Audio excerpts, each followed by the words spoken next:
it's as her co-advisor and a member of her team here. She's been probably one of the most outstanding students I've ever worked with. She's undaunted by things that would make my knees bang together, like going to the CAMLR meetings and actually listening to people, and furthermore feeding back to people. As you know, she's been very productive. She's a rare student for whom 3 of her 5 dissertation chapters are already published, so the discussion could be short after the session. But just so you know, she wasn't dragging her feet. She published 6 other papers that aren't in her dissertation while she was here. So very, very productive. And then her other life that she trained for, after she did her bachelor's degree at Bates College, she went to Moss Landing Marine Laboratory. Anybody who knows Moss Landing Marine Laboratory realizes getting a master's at Moss Landing Marine Laboratory is like 1 chapter shy of a PhD. Very thorough program. And what she did, which I think got us together, was work up the life history of Antarctic toothfish from the beginning. Major fish stock that we knew nothing about, and she basically got information on all of the key vital rates to determine what's going on with those populations. Amazing thing to do, even in 4 years. And then, just for fun, after she finished her master's degree, she did the Science Communications Master's at Santa Cruz. She's, in addition to writing her scholarly articles, written over 100 freelance articles on science in a whole bunch of different venues. She has a viral short film called 2 Months on an Icebreaker in Under 5 Minutes. Go to YouTube, because you got to see this. It's amazing. And her husband, John Weller, who's a professional hydron, professional photographer and artist, when I talked to him about that, he said, you know, I can't make a viral video. It's what I do, and how the hell does she get that done? So, Cassandra, as you know, has just been a really exceptional individual. On what she's going to talk about today, just so you know, she wasn't a newbie. When she came in, she had been working in the Ross Sea since 2004. Right? So she's been at it for 12 years. And when she came in to start the E-IPER program, she talked to all of us and she said, so what I really want to do is get the Ross Sea MPA declared. And we all said, good luck. Like, good luck with that. Because it's not like something you can just do the science and it happens. It's a big international process. But then what she decided to do was study the CAMLR process and how various people interact in that process. What about it works? What about it doesn't work? And we said, to do that, you have to check your guns at the door. You can't go in as an advocate for the Ross Sea MPA. You have to go in as an observer and to listen and things. And she did that in a most excellent way for 4 years. Went to 6 meetings, and this is something you only get into if you're part of an official delegation. So you have no idea the legwork she did to even have the data that she's going to talk about today. And one of the things that is probably, for me, one of her greatest achievements was we worked together on a policy forum paper for science that was published the week before the CAMLR meeting, October 14th. The meeting started the following Monday. It was a week of science meetings and then a week of commissioners making decisions. At the end of week 2, they declared the Ross Sea MPA. So pop the champagne, and we can't say what role the paper played in making that happen, but it was a critical paper in a critical place at a critical time. When I started my career, I was just happy with the thought that I might get a paper published sometime, somewhere. And to target a paper in a particular journal at a particular time takes a lot of guts, and that's what Cassandra shows. So I'm not going to take any more of her time. She can tell her own story better than I can tell it, but she's just been an extraordinary student to work with, and basically you all know that. But her committee is very, very proud of her work. Thank you, Larry.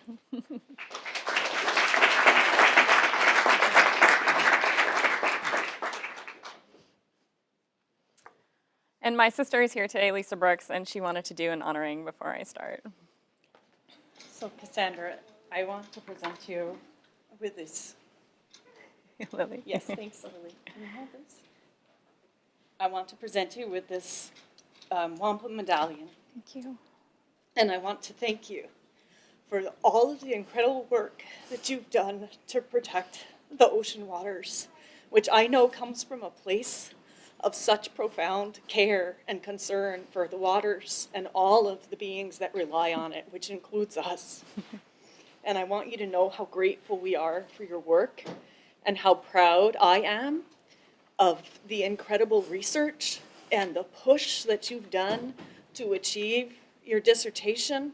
And I'm sure everybody here thinks it's pretty phenomenal because it's not every day that the PhD candidate defending their dissertation has also achieved the goal of working with partners to actually protect the entire area that they've been studying. So, yes. Yes, please do. This is Lily Rose. And because you work so much with ocean creatures and stuff like that, we chose this one with a whale tail. Oh, thank you, Lily. And we know, too, that you'll always remember what motivates you, because as much deep care went into making this as has gone into your work. This is made by Elizabeth James Perry, who's one of the most phenomenal wampum artists that is alive today. She gathers all of the wampum from Aquina, her home, an island that community has protected for thousands of years. And we also want to recognize you as a leader. This is a necklace that is only given to women leaders in the wider community of the Native Northeast. And we want to recognize you as a leader and as a water protector. And we're really glad that Cassie has gotten a few days or maybe a whole week to spend with us and relaxing, because we know from the work that you've done that there is a great more deal of work to do. So thank you. Leonie. Oh, these are whale tails too. For your ears. Thank you. Thank you, Lisa. Thank you. What an honor. Thank you so much, Larry. Thank you, Lisa. Thank you all for being here today. I'm really excited to present my work completed towards my PhD in the Emmett Interdisciplinary Program in Environment and Resources here at Stanford. So I have to start by taking you to Antarctica, the icy continent at the bottom of the world. How many of you have actually been here already? Oh, Rob, really? I like half of you. Okay. So I don't need to take you, I guess. That's why you're here. Well, actually, before the continent was discovered, the ancient Greeks insisted that a great southern land must exist in symmetry with the north. Without it, they said, the entire world would topple over. And in a way, the Greeks were right. Since its discovery, scientists have documented that the Antarctic stores 90% of the world's fresh water, regulates our climate, and drives global ocean circulation. And despite its harsh conditions, Antarctic waters teem with life. These waters are actually below the point of freezing, and yet they're full of life. In fact, the Antarctic contains our last healthy marine ecosystems left in the world. And to illustrate that, this is a study by Ben Halpern and others that was published in Science in 2008, where they did a global assessment of human impacts on the world's oceans. And the areas in red are areas that are highest impacted or most damaged by human activities, going all the way to areas in blue, which are areas that are least damaged or most pristine. And what his study showed was that the oceans around Antarctica are actually our most pristine ocean areas left in the world. And I'd like to do a shout out to Andy Stock, who actually has done a version of this study and also found the same thing, but I couldn't cite him because he hasn't published it yet. In the area that the Halpern study and also Andy's study found to be the most pristine or least impacted ocean area was actually the Ross Sea, Antarctica, and that's what that arrow is pointing to there. So why have the waters around Antarctica been so protected? Why are they so healthy? Why are they so healthy? And partly it's because the continent is protected by a shield of ice that forms around it every year, and also by remoteness. It's incredibly remote to get there. And there aren't people who live there. There's never been native people in the Antarctic, only scientists. But it's not just ice and remoteness, it's also political will. In the Antarctic, we have a rich history of exploration and science that has created a framework for international collaboration and data sharing. And in particular, I want to highlight the 1957-58 International Geophysical Year, which focused on international collaboration in Antarctica. And so even when there were diplomatic tensions in other parts of the world, scientists could work side by side in Antarctica. And this particular International Geophysical Year led to a political collaboration and the signing of the Antarctic Treaty in 1959. And the treaty is remarkable. It's actually the first post-World War II arms limitation agreement. It bans military activities in the Antarctic. It bans nuclear activities, and the Antarctic is still the largest nuclear-free space in the world. And it also, through later agreements, banned mining. It suspended sovereignty claims as well. So it set aside the entire continent for the sake of peace and science. But the treaty actually didn't apply to the marine living resources in the oceans around Antarctica. And those were essentially open access until 1980, when treaty states got together and negotiated a new treaty, the Convention for the Conservation of Antarctic Marine Living Resources, or CAMLAR is the acronym that I'll refer to, and that's what Larry was referring to. So it was negotiated by treaty states in 1980, and it does govern marine living resources in the waters around Antarctica. Currently, there's 25 members. It's 24 states plus the European Union, and they do engage in consensus-based decision-making. Now, CAMLAR is actually considered to be the leader in international ocean management, and there's a variety of reasons for this. Part of that is that they have a conservation mandate for conserving the entire ecosystem, not just a single species. And in the CAMLAR Convention, conservation includes rational use. And rational use allows for harvesting, but it requires a precautionary approach that must consider impacts on dependent and related species. And this is essentially ecosystem-based management, but I want to remind you that this was in 1980, before it was such a buzzword and such a thing. And this is part of why they're considered a leader. The other thing that CAMLAR has is they do have a commission that ultimately makes decisions, but they only make decisions based on advice from a scientific committee that's a team of international scientists and a variety of working groups. And so all decisions are supposed to be grounded in the best available science. There's two main fisheries in the Southern Ocean. The first is Antarctic krill, and krill are considered to be the key Antarctic prey species in the Southern Ocean food web. They're harvested at about 200,000 tons a year, and mostly for fish meal, but increasingly for fish oil or omega-3 pills, as you might know them. And because of that market, which is making krill more valuable, there is increasing pressure to harvest them. The other fishery is, Larry mentioned toothfish. This was the subject of my master's thesis. I studied the Antarctic toothfish. There's two species, the Patagonian and Antarctic. And these are marketed as a lucrative Chilean sea bass. And just to give you a sense of how big the fish is, I'm showing you this photo, and they do get to be even bigger than that. They are by far the largest fish predator in the Southern Ocean. So about 15,000 tons a year are harvested in the CAMLAR waters, but because it's such a lucrative fishery, there is pressure to find new stocks.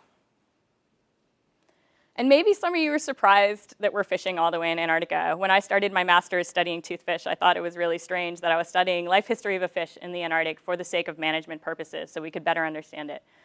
But it really brought home for me the state of global fisheries. If we're fishing all the way in the Antarctica, then the rest of the global fisheries must be in a somewhat poor state. It's so dangerous. Fishing is dangerous anywhere, but these pictures give you an idea of the conditions that vessels are fishing in.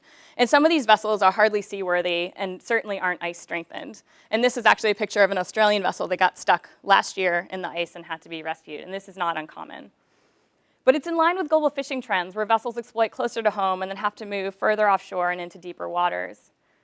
And this is a figure from the United Nations Food and Agricultural Organization, where they showed that by 2008, 90% of our global fisheries were either collapsed, overexploited, or fully exploited, meaning there's no room for expansion. That leaves only 10% of our global fisheries as developing or undeveloped. And so there's very few places in the world where there's room for expansion, and the Antarctic is one of them. So I've told you three things in my talk so far. I've told you that the Antarctic is home to some of our last healthy marine ecosystems on the planet. I told you that CAMLAR is a leader in international ocean management. And I've told you there's increasing pressure to fish the Southern Ocean. So there's this ongoing challenge for CAMLAR to navigate how to deal with this tension. How do they conserve the Southern Ocean ecosystem and allow for developing fisheries, and all in the face of climate change? So marine protected areas, or MPAs, are defined as areas where human activities are restricted to meet specific conservation, protection, or fisheries management objectives. And they're an increasingly popular tool for conserving marine biodiversity and managing fisheries. And actually, MPAs were always part of the CAMLAR Convention. Under Article 9.2, it allowed for the closing of areas for the purpose of science or conservation reasons. But they weren't largely used or discussed in CAMLAR until about 2002, with the World Summit on Sustainable Development. And out of that summit, there was a call on global nation states to designate a network of marine protected areas across the world's oceans by 2012. And CAMLAR actually took that goal into their forum and committed to designating a network of Southern Ocean MPAs by 2012. And in line with that goal, they adopted the world's first international marine protected area in 2009. So this emerging movement towards MPAs in the Southern Ocean, which conflicts with these most remote fisheries in one of our last resource frontiers, poses a timely and relevant opportunity to study a collective action problem and may provide insight into if and how our human societies can conserve international common pool resources for the future. So I've been using the process of negotiating and adopting marine protected areas in the Southern Ocean as a case study in international ocean governance, asking this overarching research question of what does it take to conserve our global ocean commons.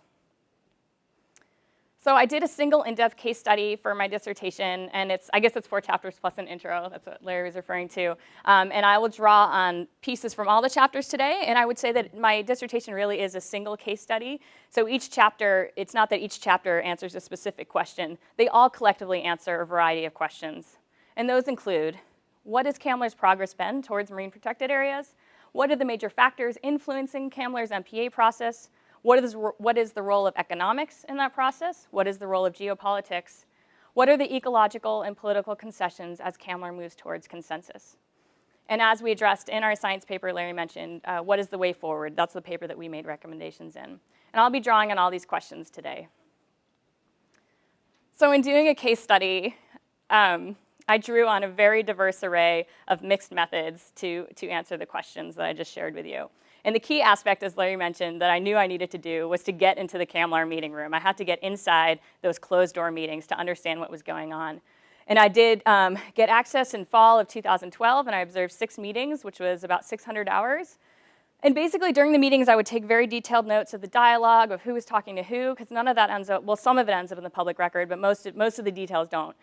And learning CAMLR's culture and norms and policies. And I want to show you my view from the room. So I was not sitting at the table.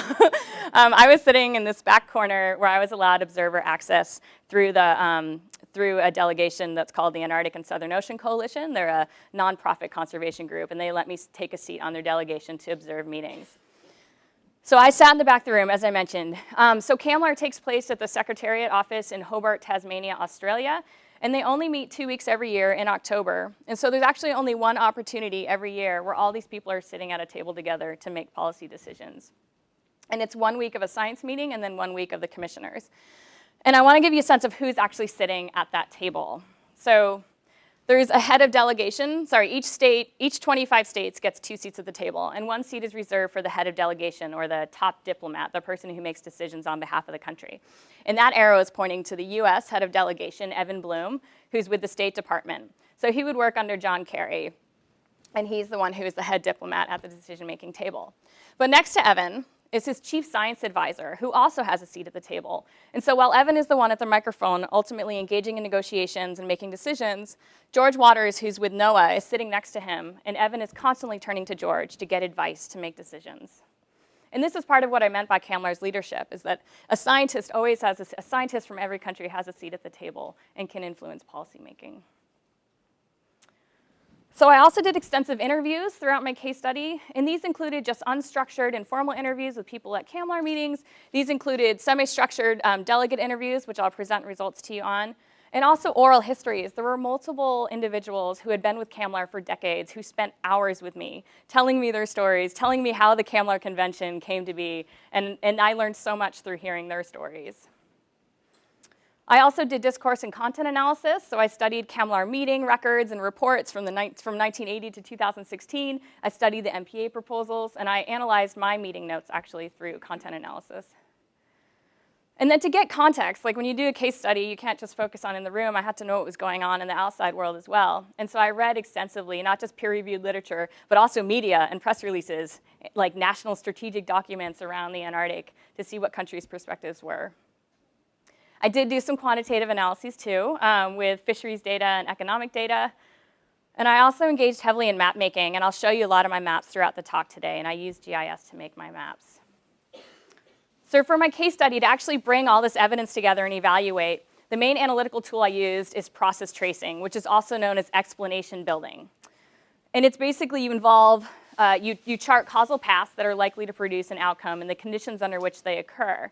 And in its simplest form, I've tried to make this diagram for you, where you start with A and you end with B. And I've been trying to figure out what happened in the middle, what's in that box, how did we get to B? And I like to quote Mitchell from 2010, where he says, process tracing involves looking for the footprints and the fingerprints that satisfy us that observed correlations are causal rather than spurious. And I want to emphasize that by causal, I don't mean deterministic, I mean probabilistic, where I can't say with certainty that the things in the box caused B, but I can be confident that they probably did based on evaluating all the evidence that I have in my case study.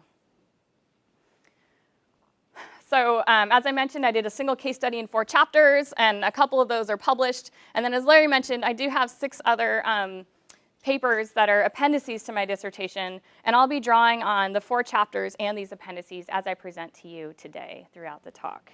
But I can't present all of those papers to you in this short period of time. So I'm going to focus on 3 themes that were part of my case study, and that is the role of fishing interests in MPA negotiations, the role of geopolitics, and then I will share with you this process of building the consensus.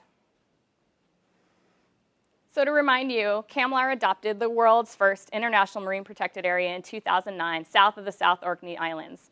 And this is an image of the marine protected area here. And when I started my dissertation, one of my first chapters was trying to look at how that MPA got adopted and why does it look the way it does. And so I approached the United Kingdom, who actually had been the country that proposed this MPA to have these boundaries, and I asked them for their science documents that they used to decide those boundaries. And these are the two main figures that they used to define these boundaries. And these are all the same area on the map, they just show different information, just to be clear. So this is the adopted MPA. This was the original proposed MPA with this block here. And this map actually shows you biodiversity value, with areas that are yellow were actually deemed to have the highest biodiversity, and areas that are in blue had the lowest. And then this map shows you penguin foraging tracks, and the black dots are penguins in the areas that they used. And what struck me immediately, and it's probably striking you, is that the areas of highest conservation value and the areas of highest penguin use were left out of the original proposed MPA.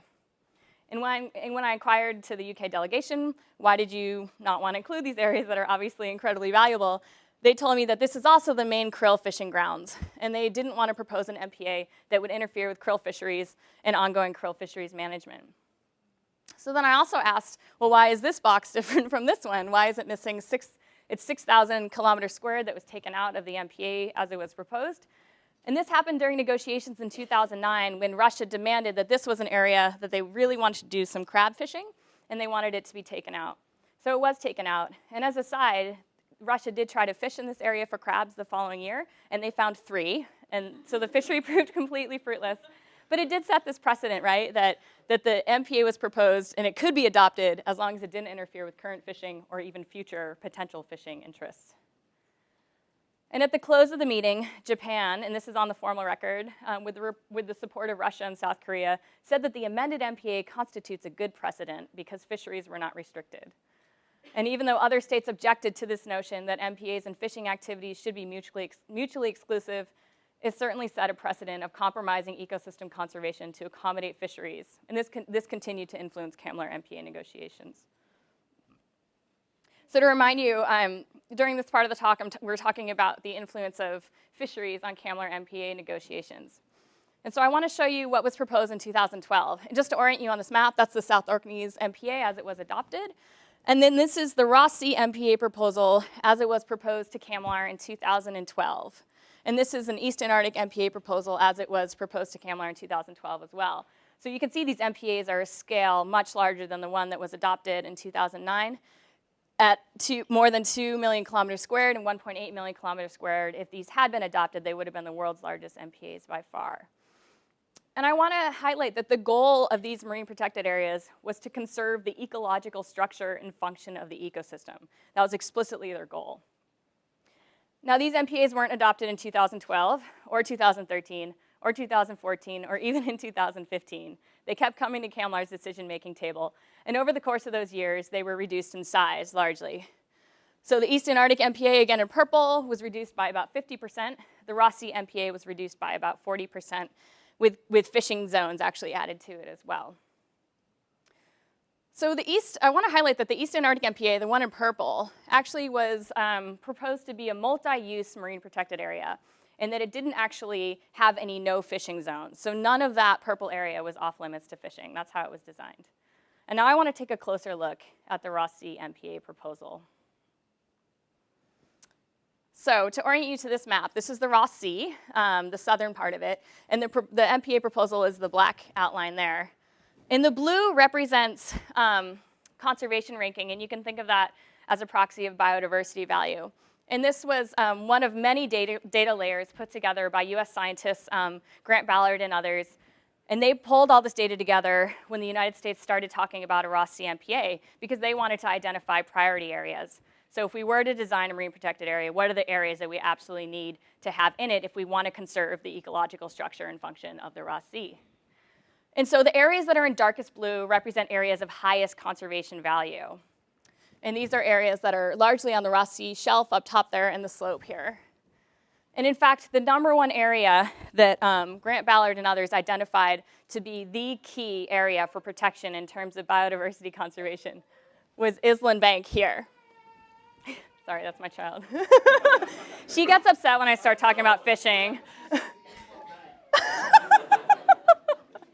Sorry about that. Okay, so the #1, essentially the heart of the Ross Sea, if you were to conserve its biodiversity, would be Island Bank. And what you can see is that that actually is not within the boundaries of the proposed marine protected area. And this is the one in 2015, but it wasn't part of the one proposed in 2012 either. And the reason for that is what I've highlighted in yellow here, that's the main toothfish fishing grounds. So perhaps not surprisingly, the area of highest conservation value is also the most productive fishing grounds. And so the MPA was always drawn to not interfere with that chunk of the fishery. However, the way it was originally drafted was to allow fishing in Island Bank, but to close that area that says SRZ. And then you could have a reference area for looking at a highly fished area that's productive, and then looking at another productive area that isn't fished. And so that was supposed to be a key reference area for this marine protected area.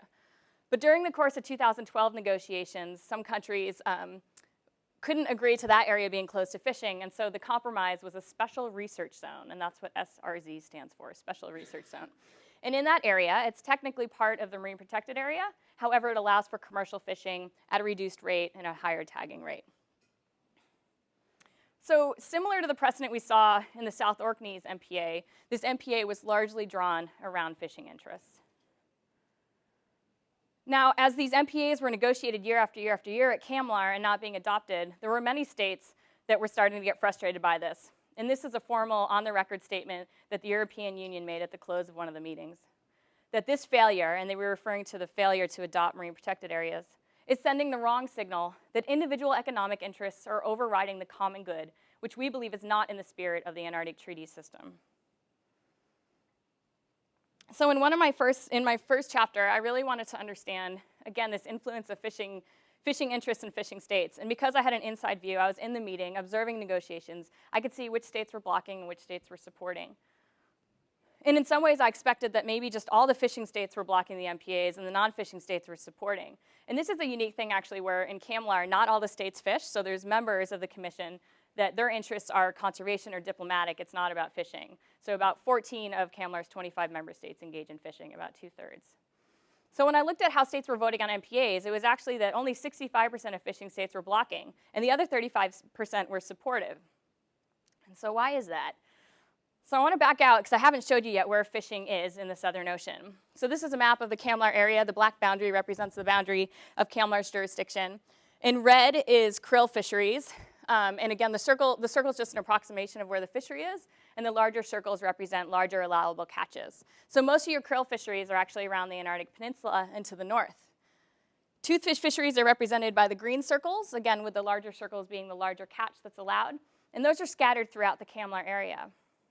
But something I want to highlight for you is that a lot of these fisheries are in the northern part of the CAMLAR area, and when CAMLAR came into force, these subantarctic islands already had sovereign states who claimed these islands and also claimed the exclusive economic zones around them.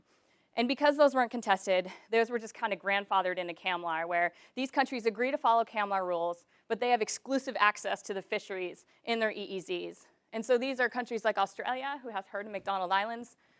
France has Kerguelen and Crozet. South Africa has Prince Edward Islands. And the UK, although it's contested with Argentina, maintains exclusive access to South Georgia, the South Georgia area. So the thing I want to point out is that I mentioned that 35% of fishing states were supportive of MPAs. And actually some of these states were France, Australia, and the UK. And this has come up during meeting negotiations where Russia will say, well, wow, you can propose these MPAs because you have your own EEZs with your own fisheries. And countries like Australia and France don't even try to fish in the Ross Sea, which is really the other main toothfish fishing area. They only fish in their exclusive economic zones. And so this has definitely raised questions over countries that are proposing MPAs that don't interfere with their own fisheries. But it's more complicated than fishing, and I mentioned that I was going to talk to you about fishing interests, geopolitics, and this process of moving towards consensus. So to understand more of what was going on in CAMLAR and the influence of geopolitics as well as fishing, I asked people. So in 2014, I did a set of semi-structured interviews targeting the head diplomat and scientists from all the CAMLAR member states. So I was targeting all these people who have a seat at the table. And I asked them very open-ended questions about their experience with the CAMLAR MPA process. And the one overarching theme that I got out of that from talking to people was that the MPA process had been incredibly divisive. Some of the words people used to describe the CAMLAR scene during negotiations was antagonistic, hostile, stagnant, stalled, divided, that the MPA process was ruined, deadlocked, at a dead end, that there was no road open and no hope. Even more, positions had become entrenched, finding commonality was difficult, the process had gone on too long, becoming divisive and polarized, and that trust was gone or broken in CAMLAR. And again, this is all in discussions with people about the MPA process in particular. So there were 4 themes that came out of the interviews that could explain this divisiveness. And those were procedural issues, and by that I mean issues relating to the MPA policy process itself, economic trade-offs, and this has to do with unequal costs and benefits over the MPAs and fisheries-related access, internal issues, so institutional issues within CAMLAR, and then external issues, so things that are happening in the greater world that are influencing negotiations in the room. And I'll go into each of these 4 things in just a little more detail. So in terms of procedural issues, there are specific countries that actually propose MPAs in the CAMLAR area, and countries that weren't part of that process felt that the process had been very closed and not transparent, like as if they didn't know where the boundaries were or why they were there. There were complaints that there was no standard definition criteria or objectives of MPAs in the CAMLAR area. And there was also confusion over having those 2 large MPA proposals in the Ross Sea and East Antarctic negotiated at the same time. There were very different approaches to those MPAs, different language even in the proposal. And so there was confusion over how do we evaluate these 2 MPAs simultaneously next to each other. And then there were blatant accusations that some of the boundaries for the MPAs were political rather than ecological. And what people were referring to is the sovereignty claims that existed in Antarctica prior to the signing of the treaty. So I mentioned the treaty sets aside Antarctica as a global commons. Well, this is what it looked like before the treaty was signed, where there were 7 different states that had divided up the continent like a pie, each claiming access to a different part. New Zealand claimed the Ross Sea region, Australia and France claimed this East Antarctic region, Norway had a claim, and Chile and Great Britain and Argentina each had competing overlapping claims around the peninsula. I should note that the United States and the USSR both reserved their right to claim the entire continent because they both said they had discovered it. Not surprising. So with the signing of the treaty, it suspended all these claims. So these claims went on hold. But I should note that these claims still remain real to the countries who have them. They're just not recognized by any other countries. And so it ends up driving where countries do research and where they fund conservation work. And so when you look at where the MPA boundaries align according to those claims, you can see what some of these countries were talking about, that these boundaries are based on meridians that are arbitrary rather than on ecology. And you can see the Ross Sea MPA aligns precisely with the former New Zealand claim. And if I hadn't mentioned it yet, this MPA, the major countries proposing this MPA are New Zealand and the United States. The United States also has the largest research base in the Ross Sea. And the East Antarctic MPA, which is in Australia and France's former territory, has been proposed by Australia and France. But whether or not these MPAs can do anything to enhance power or give them more control or reinforce sovereignty is very unclear because everybody would be excluded equally. But you can see where it would raise issues of trust among other countries. So I mentioned there were 4 things that were explaining the potential divisiveness that people were talking about, and economic trade-offs is one that came up a lot, and I've talked about this a bit already, but I want to highlight this map for you that I put together when I was trying to understand where are countries fishing and what does this space look like. And so each flag represents a nation-state vessel that notified to fish in the last season. And what becomes clear is, as I mentioned, so these are subantarctic EEZs, which is why Australia is the only one fishing here, France the only one there. So those spaces are just restricted to those countries. But you can see that the Ross Sea is a very busy place, very busy fishery for toothfish in that area.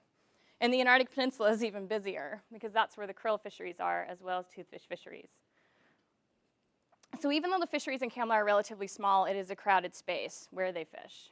And there was a lot of concerns as I did these interviews with people that the MPA proposals may interfere with current fishing, but not just current fishing, but may interfere with people's ability to fish in the future.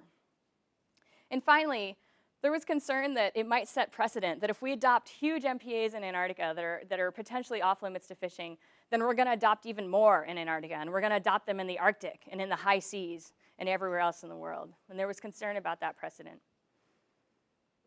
So the third thing I mentioned were institutional issues. And through this, I want to explain that as I spoke with people and did these interviews, there were 4 key institutional things that people were had widely divergent views on. And this included things like CAMLAR's purpose. What was the purpose of CAMLAR? Where some individuals thought it was a fisheries management organization that should just be focused on krill and toothfish, and other individuals saw it as this almost like a conservation organization that had this greater mandate to conserve the ecosystem. Rational use, and I mentioned that towards the beginning of the talk, which actually allows for fishing but does mandate an ecosystem approach. But people were widely divergent on whether that actually did require an ecosystem approach or did offer an inherent right to fish.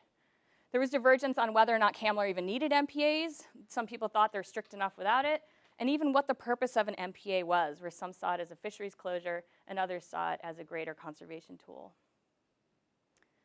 The fourth theme that came out of these interviews that could explain the divergence, to remind you, I did these interviews in 2014 after the invasion of Crimea. And the room was incredibly tense, and largely because of the US and Russian relations that year. And multiple interviewees, and these were all independent of each other, described a Cold War feel in the CAMLAR meeting room, where the Russia and US were just blocking each other. And the Russia in particular was just using stalling tactics to block the MPAs from going forward. And those negotiations had nothing to do with marine protected areas. And in these moments, you just have no political window of opportunity to make progress. So I mentioned I'd talk to you about 3 things: the role of fishing interests, the role of geopolitics, and this process of building a consensus. And this is a fabulous graphic that Ridgway produced in 2014, and it shows that process of building a consensus in international decision making, where you have new ideas and early innovators, and then you have early adopters to that, and then you have this period of broad mainstream endorsement. But then at the end, you might have some laggers or objectors who don't get you all the way. And again, CAMLAR has 25 member states, and they are all listed there, and I want to show you this process of as they built towards consensus, specifically towards the Ross Sea Marine Protected Area. And I broke these into different timelines, where in 1996 to 2004 was this period of early adoption, and then we had this period between 2005 and 2013 of mainstream endorsement, and then at the end we had some laggers or objectors. So one of the first countries that demonstrated leadership early on was the United Kingdom, and it was one specific individual, actually, scientist John Croxall, who some of you may be familiar with his work. But he was the head scientist for the UK delegation and very much brought the idea of marine protected areas to CAMLAR. And not just brought the idea, but brought the growing evidence and data that MPAs can actually really conserve biodiversity in the ecosystem. So he really showed leadership there. And then Australia, New Zealand, the US, and Belgium really also showed early leadership, where they would either host or fund MPA workshops, do bioregionalizations, with the goal of trying to identify priority areas for protection. So building to 2012, we had, there were 14 of CAMLAR's 25 member states that supported particularly the Ross Sea MPA by 2012, especially Western states. And to remind you, 2012 was that deadline that CAMLAR set for themselves to get a network of MPAs. And they didn't meet that deadline in 2012. But incredibly, at the close of that meeting, they actually agreed to an unprecedented intersessional meeting where they would discuss just the Ross Sea and Eastern Arctic MPA. And this happened in July of 2013. They had never done anything like this before. And after that meeting, a lot of countries that were heavy fishing, that were big fishing players in CAMLAR actually started supporting the idea of a Ross Sea Marine Protected Area. These were countries like South Korea, Norway, and Uruguay. And again, especially South Korea and Norway, they're major fishing players in the Southern Ocean. But after that intersessional meeting, which was dedicated to really clarifying issues on the MPAs, they started supporting.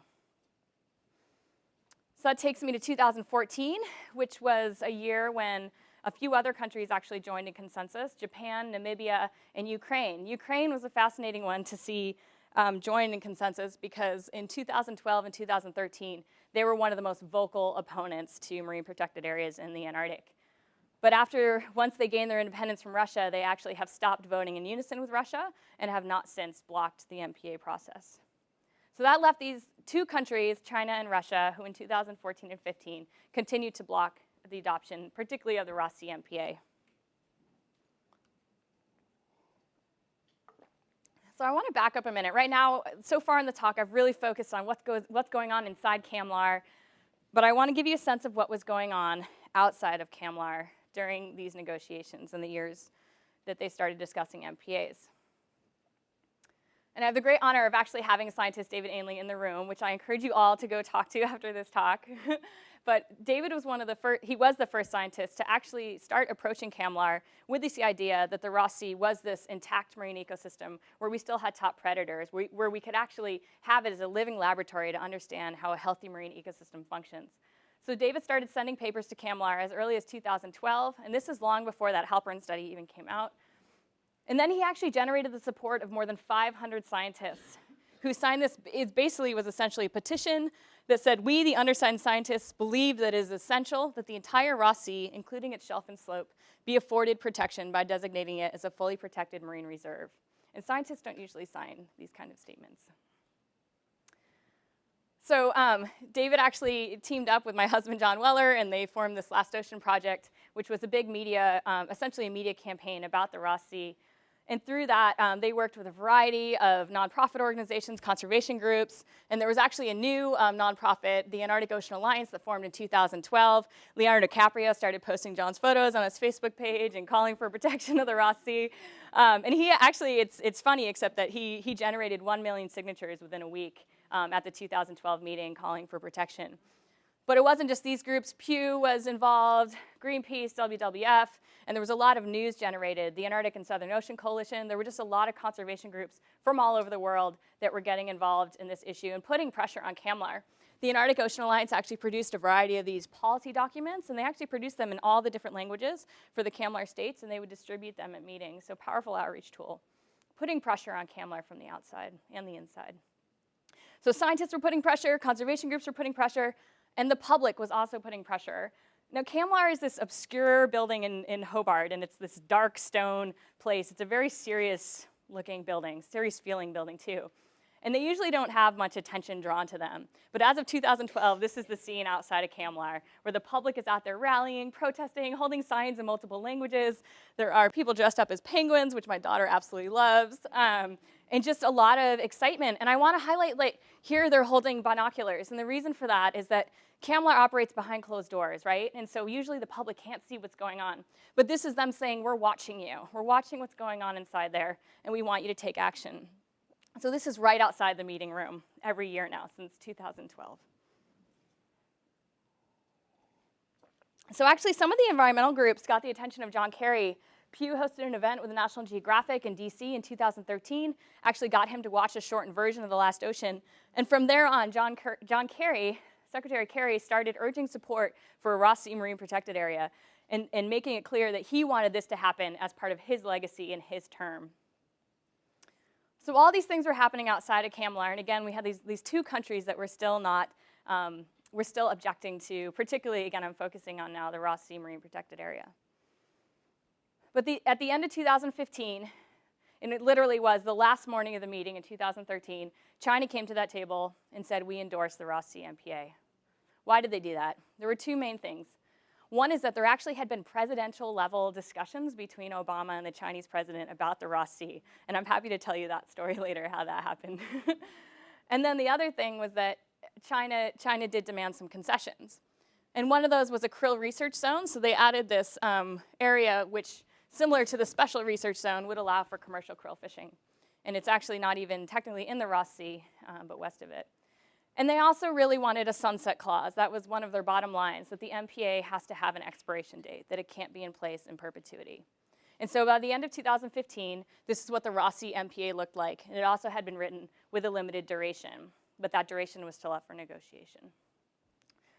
China still blocked that year, though. And this is a picture of the Russia. Russia still blocked that year. This is a picture of the Russian delegation. Which is classic. So coming into 2016, things felt different. And this is just a couple weeks ago outside the CAMLAR negotiation room. And instead of protesters, there were children out there, and they were all holding flags from the different countries, and they had this huge postcard that was, and it says, "Dear CAMLAR delegates, we support marine protected areas in the Southern Ocean. Yours faithfully, 1 million global citizens. Please don't delay." But very different feel to it, rather than protesting having children out there, and it definitely set a different tone at the meeting. There was also this potential political window of opportunity before us because Russia was isolated. And again, I had mentioned that Secretary Kerry really wanted the Rossi MPA to be part of his legacy, and his term was coming to an end. And he had been having ongoing negotiations with his counterpart in Russia, Sergei Lavrov. There was also an opportunity for Russian leadership this year. So a different country chairs the CAMLAR meetings each year, they rotate, and it was Russia's year to chair, and so there was an opportunity for them to demonstrate leadership. 2017, Putin has declared as the year of ecology, and people aren't sure what that will mean, but it does demonstrate that they will potentially be doing ecological things in the coming year. And as part of that, they brought on a new ecology minister, and this was another person that Secretary Kerry had been engaged with. And we're also coming up on the 200th anniversary of Russia's contested discovery of the Antarctic continent, and they've been doing a lot of promotion around that as well. So whether it was these factors or things happening outside the room, whatever it was, on October 28th, 2016, the Rossi MPA was adopted. This was just 3 weeks ago today, actually. And it was immediately celebrated as the world's largest MPA.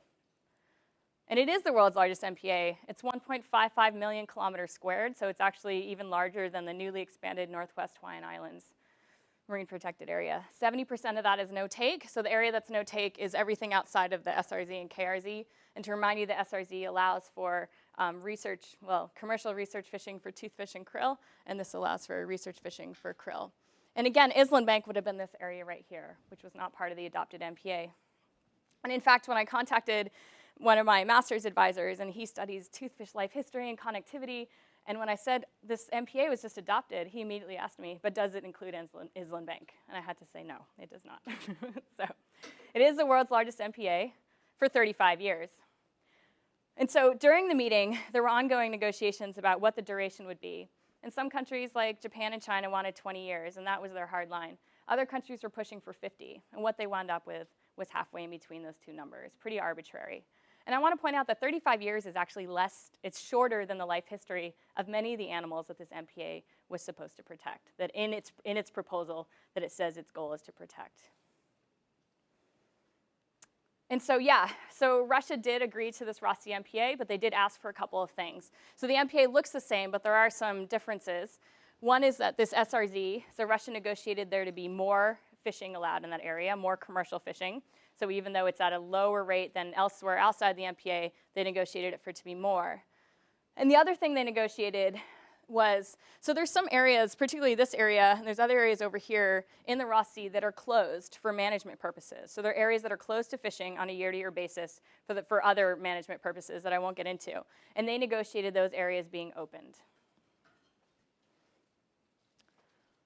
So I want to conclude with two things. There's two competing normative framings of the Antarctic. Like from all the literature I read, it's that it's either a contested space or it's an exceptional space. And these are often like competing ideas. And what my research really shows is that it's both of those things, that it certainly is a contested resource frontier, and that competing incentives and geopolitics led to conflict and lowest common denominator agreements for MPAs. And certainly that states are fighting for their right to fish now, but also for their right to fish in the future. And I think that's why the duration point became a sticking point, so that countries can fish in the future there.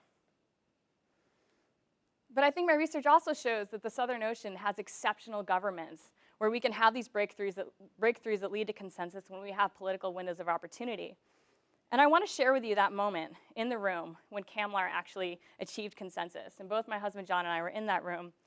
And usually CAMLAR is it's serious international negotiations, people wearing suits, it's very, very formal. It's a very formal space. And there had been negotiations ongoing for 2 weeks at that point, and by Wednesday of the second week, there was all this murmuring that there's been a deal struck with Russia and something's gonna happen. And then there'd be these heads of delegation meetings where actually no one else is allowed to observe, and it's just the heads of delegation sitting in these closed room meetings. Then they'd come back to the floor and still not be there and leave again. And so there was a lot of uncertainty, and you really don't know. Until you have consensus, you really don't know if anything's going to happen. And again, you have one opportunity every year to make policy decisions, right, in CAMLR. So it was late Thursday night when finally the Russian chair, came back to the CAMLR table and said, that's it. There's consensus on the Ross Sea. It's been adopted for 35 years. And the room exploded into applause. People were hugging. People were crying. And it was just such an amazing moment. And I realized at that moment that even if the Ross Sea MPA may not meet its goals of conserving the ecosystem of the Ross Sea, it was a diplomatic breakthrough. Getting Russia to agree to something with the United States in this place shows that we do still have exceptional governance, that even though there's tensions in other parts of the world, we can do amazing things in Antarctica. And that's John and me signing this. So this is a map of the Ross Sea, and I kept showing it to the other way around, but this is the one that the Secretariat printed out on the last day of the meeting. It was on this huge board, and they invited all the people that had been involved in the meeting to come up and sign this map of the MPA. And all these different countries came up immediately and signed this. And again, it showed that the Ross Sea MPA, again, whether or not ecologically it will meet its goals, that diplomatically it was something that countries were immediately proud of and immediately felt good about. So as Larry mentioned, I've worked in the Ross Sea in various ways for the last 12 years, and I certainly do not feel like I am done working there. I'm so curious to know if this diplomacy that we just saw 3 weeks ago will lead to other breakthroughs in CAMLR. And I also really do want to know, I want to look at that Ross Sea MPA more and look at all those documents underpinning it, and I want to know if that MPA is going to do more than status quo management. And that's going to make a lot of people mad at CAMLR if I show that it doesn't, but I do really want to look at that. Will it conserve biodiversity?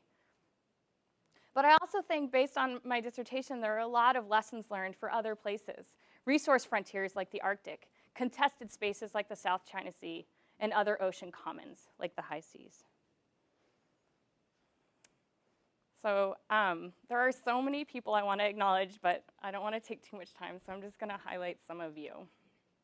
And I have been so fortunate here in E-IPER to have a committee that not only gets along with each other, but they all really get along with me. And I know that doesn't always happen. It's unusual.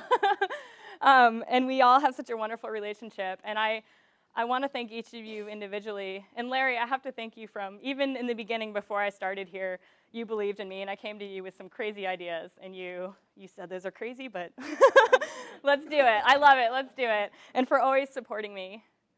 And Lisa, I have to thank you for working so closely with me over the last few years. Lisa and I email each other every day, crazy edits and ideas. And I can't thank you enough for your support. And Rob, I have to thank you first of all, for your own passion for the Ross Sea, which you've shared with me, and you've taken me there. And I can't thank you enough for that, but also for supporting me from the beginning. And Meg, I really want to thank you also for being such a part of this and supporting me. And you in particular, I remember during meetings, you saying, but how are you going to check your biases at the door? More than anyone else pushing me to do that, and I'm so glad you did, because it made for such a better research, obviously. Nicole, I have to thank you for being here, flying back from the East Coast early this morning to be here. Thank you so much. And also for always welcoming me to your lab group. And even though I wasn't one of your students, I always felt like a part of your lab, so thank you for that. There's 2 honorary committee members. One of them is here today, Dan Reineman and Aaron Strong. And these 2 individuals I became friends with even just as I started visiting E-IPER, thinking about applying. And you and Aaron both seriously are honorary committee members. You have mentored me so intensively throughout the years, and I cannot thank you enough. I wish Aaron was here too, but he knows that he's an honorary committee member. And in E-IPER, I have to thank you, Jen, so much, because we've had some turnover in some of the staff in E-IPER during my time here, and Jen has continued to be my rock and is the person that even when I'm in Boulder makes time to talk to me on the phone when I need advice, so I can't thank you enough. And I have to thank Deb and Sue and Peter and Ben for all their support. Most graduate programs, you don't have dedicated staff to the students, and we have this whole team of people. We're incredibly privileged. I had a variety of research assistants. I don't know if any of them are here because they've all graduated now, but I had a variety of undergraduate research assistants that helped me tirelessly. And that was Karen, Dylan, Erica, Anna, and Alex. I had so much software help from Noelle Weinman. I don't even know if you know. She'd like meet with me. She was so great, helping me with In Vivo. David in the GIS lab, and Andy Stock, who I actually would often call in tears late at night because I was so frustrated with GIS, and he was always very patient. Everybody should have a dissertation group, and we have such a wonderful one, and that included Amanda Cravens, Nicola Ulibarri, Dan Reineman, Insiders, where we would meet every single week. Even when we were both in diverse parts of the world, we would meet virtually and help each other. I have to thank some of my institutional homes here and people that I got feedback from and collaborations with, Center for Ocean Solutions, the Social Ecology Lab Group, the Dunbar Lab, and the Crater Lab. And in E-IPER, our student community is so important. A lot of us students work very independently, and so we lean heavily on students for guidance and support, and that was certainly true in my case. And I really want to thank my cohort, even though none of them are here today, because they're all like off in Mexico and Indonesia, but I do want to thank them. Also, I really want to thank, there really was a Stanford Village that helped raise my daughter Adele, who's asleep in the back of the room. And I want to especially thank Heidi, Dave, Stacy, Erica, and Elsa. And there were other people that I know helped watch Adele too, and I can't remember because that year was a blur. But I want to thank you so much. And I mean, having a child in the second year of my PhD was incredibly challenging. And I couldn't have done it if I didn't get to come back here and have people help me with that transition. And I was able to bring Adele around the office and just had so many friends who were willing to help me out with her. And I cannot thank you enough for that. Claimed it really slowed her down. A little bit. There are 3 mentors that I developed over the course of the dissertation that I have to absolutely thank. And David Ainley, again, is in the room, and he's one of them. And David, you've been so instrumental in working so closely with me on my dissertation papers, other papers, and just for being an inspiration, for being a scientist who's willing to speak up when they see something going on. So I thank you for that. I have to also thank Bob Hoffman and Denzel Miller. And these are two people that had been involved with CAMLAR for 30-something years and would sit with me for 5 hours at a time on multiple occasions and share stories with me. And they are also now people that I just constantly collaborate with, share my work with, and have continued to be mentors. I have to thank the Antarctic and Southern Ocean Coalition, who allowed me observer access on their delegation, the CAMLAR delegates, and the CAMLAR Secretariat. I have to thank my funders. So as Larry mentioned, I did my undergrad and I did do 2 master's programs. And throughout all that time, I was always working on the side, whether it was in my undergrad feeding lab rats, or during my master's doing research for other people, or even during the journalism program working at newspapers. And this is the first time in my professional, or in my being able to be in an academic situation where I was so supported that I didn't have to work on the side.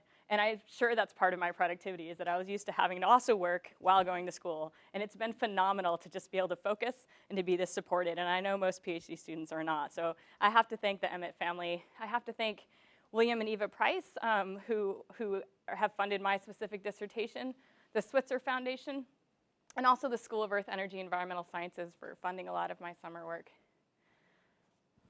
I'm almost done. Okay. So I have to thank my family, and I have a huge family back east, who I'm sure I'll hear in spirit, even if they don't understand what I'm doing today. But I especially have to thank my sister Lisa and Lily Rose for being here today.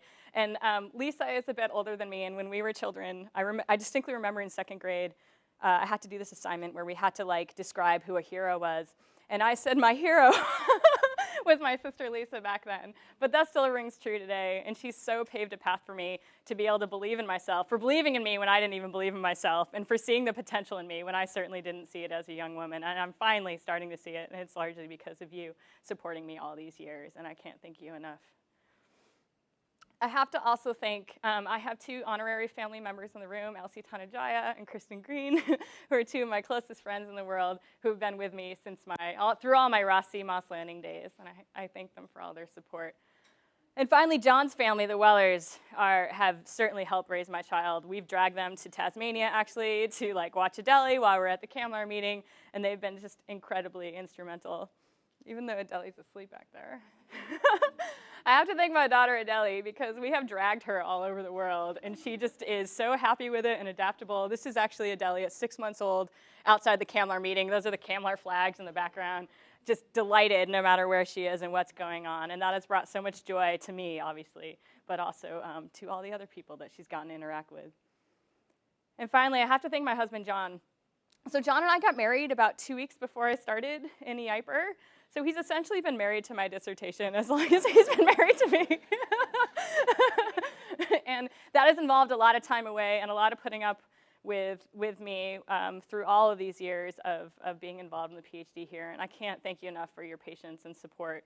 And I also want to thank you for your commitment to share the beauty of Antarctica. And all these photos that you've seen today, most of them were John's. So thank you.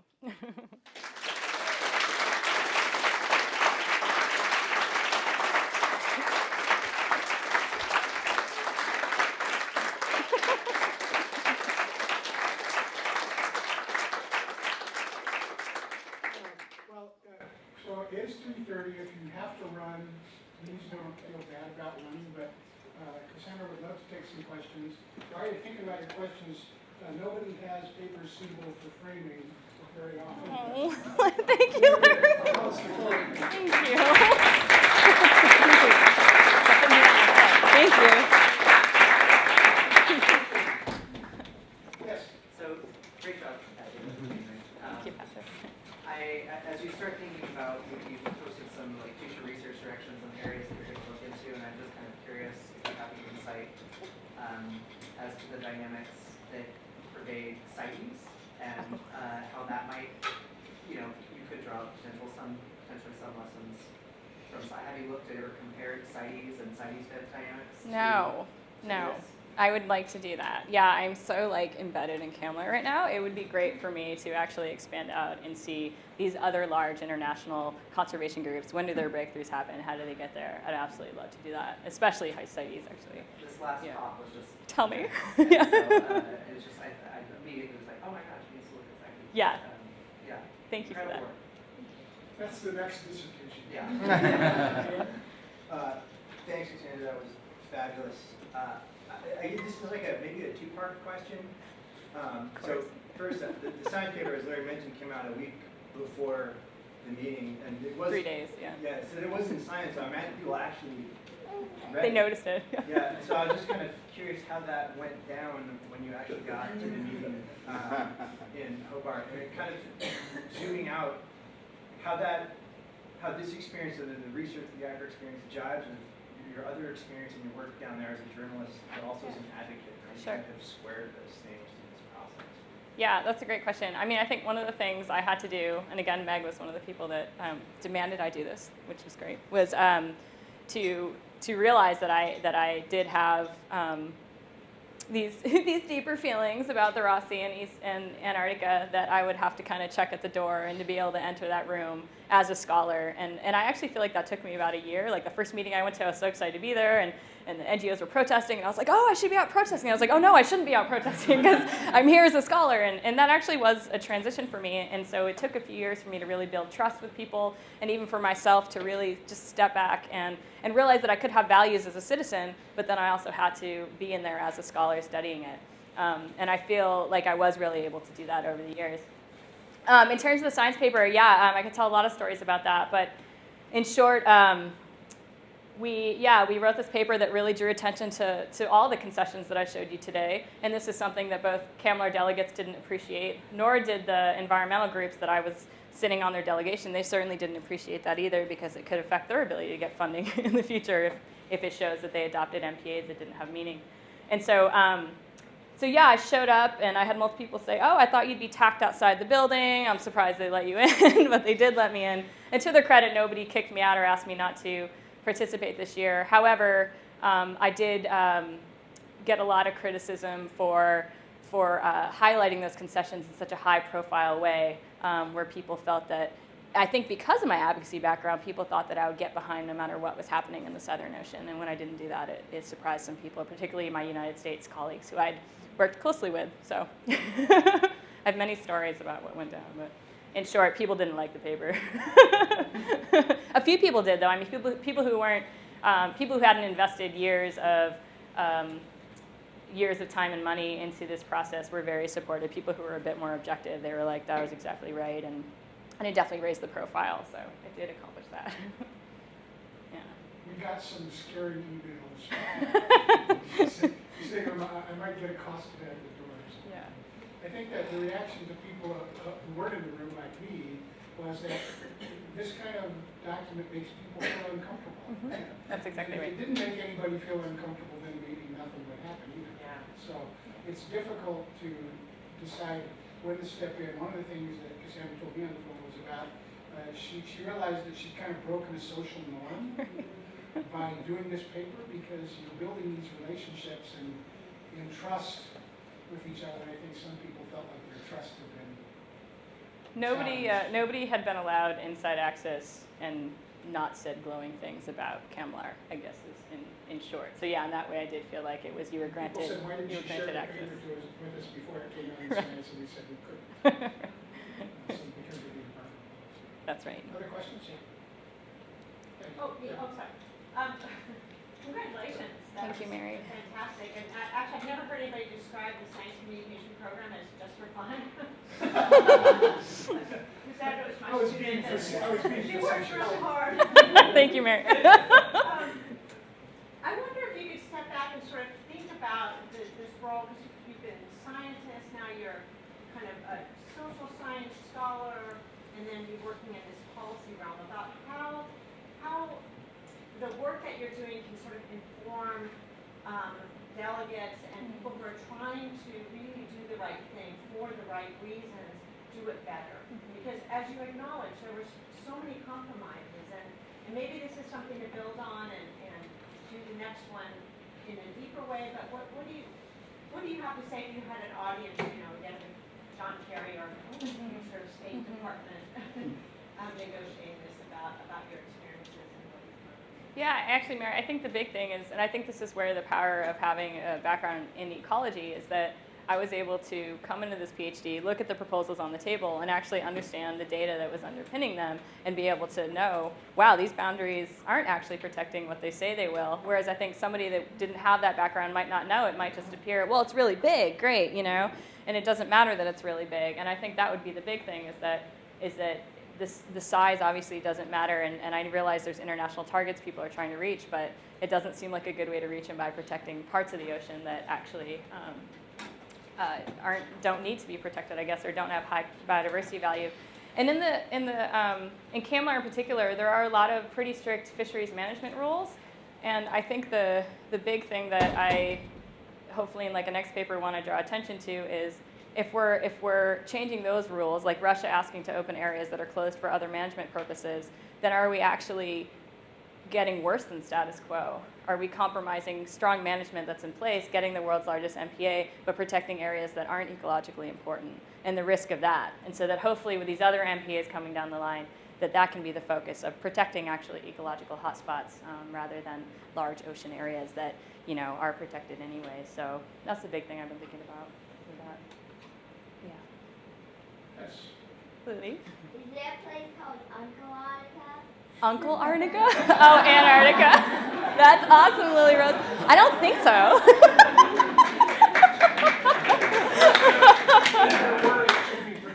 That's right.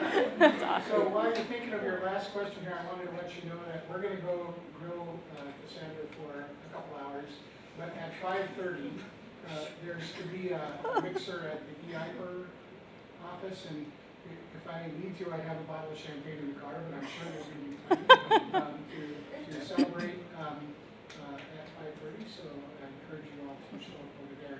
Yep. Thank you, Larry. I guess I'd just be interested to hear what your take is on the state of Antarctic conservation moving forward. Like, there is this breakthrough, but there are obviously still diplomatic challenges. Yeah. The political environment has Yeah. now changed Yeah. recently. Yeah, it sure has. So, are you optimistic? Are you pessimistic? Honestly, I'm pretty optimistic because this year at CAMLR, so many things happened. It wasn't just the Ross Sea MPA, but they actually adopted their first climate change measure where they agreed to protect areas under ice shelves in the event of collapse. They agreed to carry over some pretty strict krill fishing rules that everyone thought would get shot down by some countries. So there were a lot of many things that happened this year that people were surprised, oh wow, all these conservation rules happened. And so my hope is that kind of diplomatic feeling will go through, but obviously, yeah, there are some real concerns. And many people said if we don't get the MPA this year, it's not going to happen. And I think we can say with some certainty that if it hadn't happened last fall, it certainly wouldn't happen in the future. So for the next 4 years. It's like- If somebody has a True. burning question, we'll do one more. 3, 2, 1. Thank you guys so Okay, much. that's all.